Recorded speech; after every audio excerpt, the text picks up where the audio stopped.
하나님의 말씀 마가복음 1장 9절부터 13절까지 말씀입니다. 마가복음 1장 9절부터 13절까지 말씀 한 절씩 교독하겠습니다.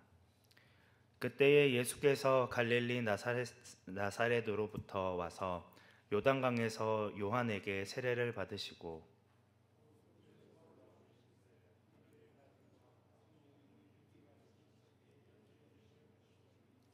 하늘로부터 소리가 나기를 너는 내 사랑하는 아들이라 내가 너를 기뻐하노라 하시니라. 함께 읽겠습니다. 광야에서 40일을 계시면서 사탄에게 시험을 받으시며 들짐승과 함께 계시니 천사들이 수종들더라. 아멘. 마가복음은 우리에게 복음, 기쁜 소식이 무엇인지를 알리는 것으로 시작합니다. 하나님의 아들 예수 그리스도의 복음의 시작이라. 복음은 예수님이 하나님의 아들이시오 메시아라는 사실입니다.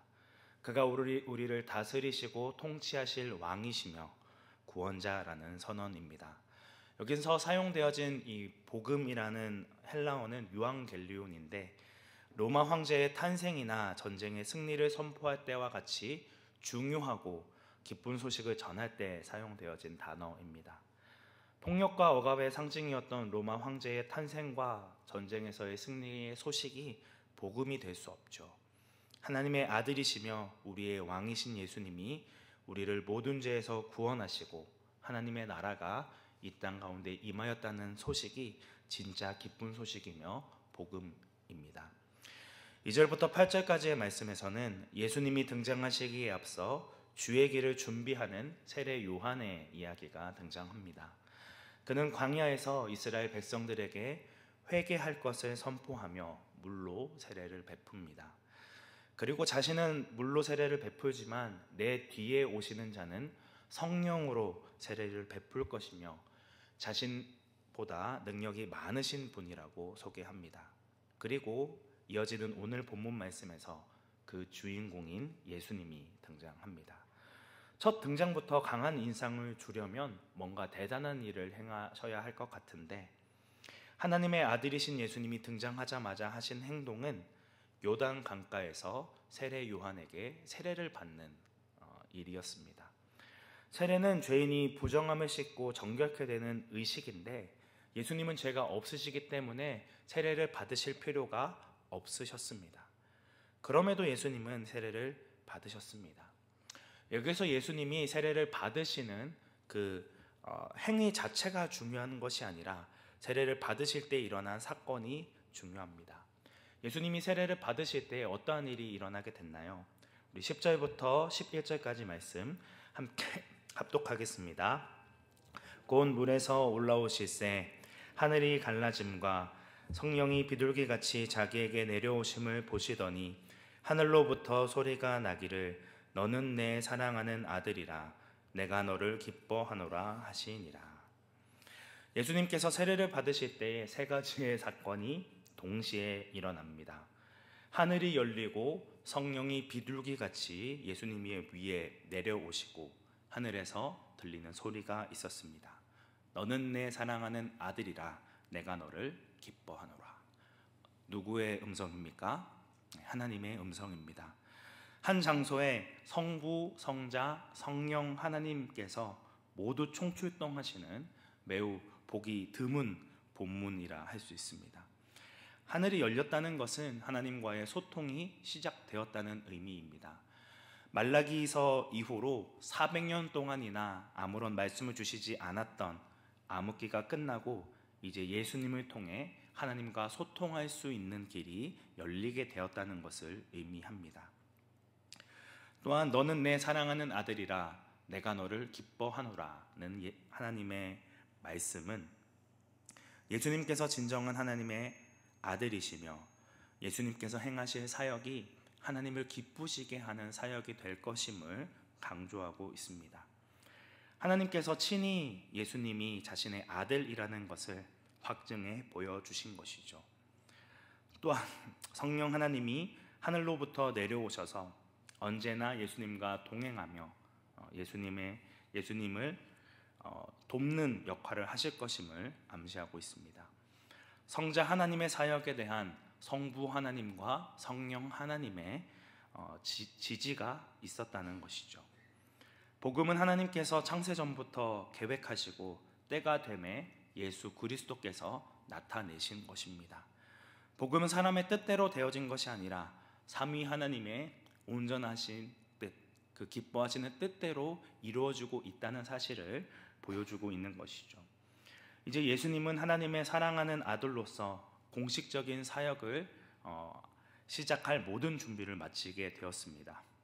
이러한 중요한 의미를 가지고 있기 때문에 오늘 본문뿐만이 아니라 마태복음과 누가복음에서도 이 동일한 사건에 대해 다루고 있습니다. 그런데 예수님이 하나님의 아들로 확증을 받자마자 또 한 가지의 사건이 이어지게 됩니다. 우리 12절부터 13절까지 말씀 함께 합독하겠습니다. 성령이 곧 예수를 광야에 몰아내신지라 광야에서 40일을 계시면서 사탄에게 시험을 받으시며 들짐승과 함께 계시니 천사들이 수종되더라. 마태복음과 누가복음에서는 예수님께서 성령에 이끌려서 광야에서 마귀의 시험을 받았다라고 나와 있는데, 오늘 본문에서는 성령이 예수님을 몰아내셨다라는 강한 표현을 사용하고 있습니다.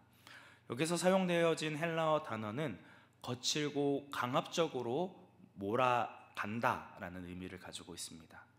성령님이 억지로 예수님을 광야 가운데로 가게 하셨다라는 것이죠.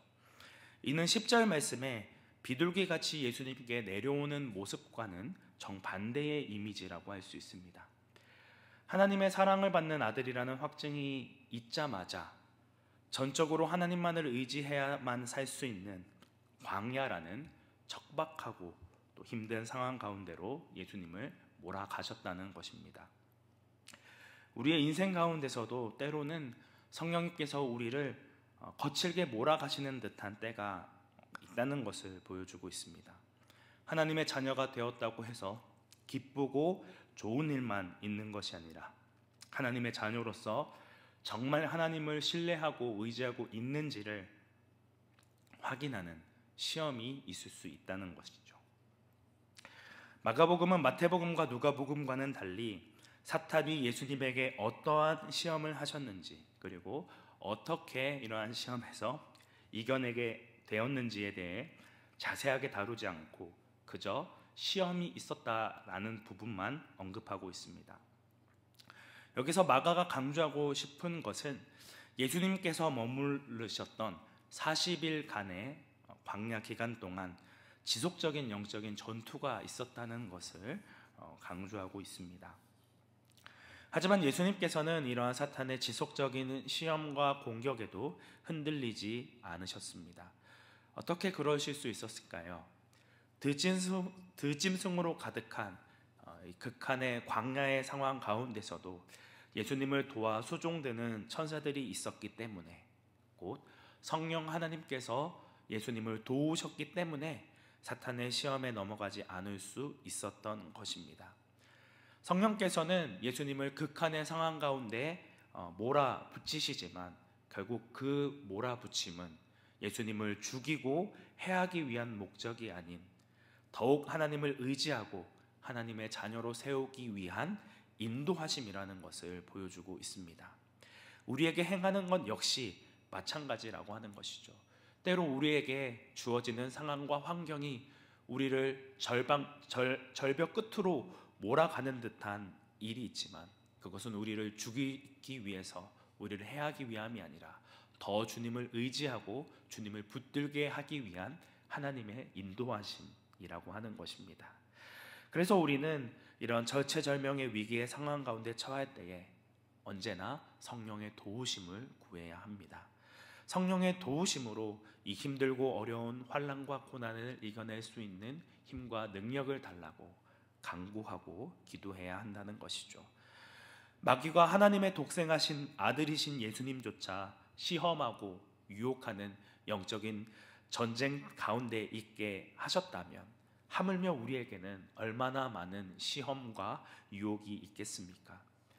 하나님의 아들이신 예수님조차 성령의 도우심을 힘입어 유혹을 이길 수 있었다면 어찌 우리가 성령의 도우심 없이 이 광야와 같은 세상을 상대로 악을 행하지 않고 선을 행하는 삶을 살 수 있겠습니까?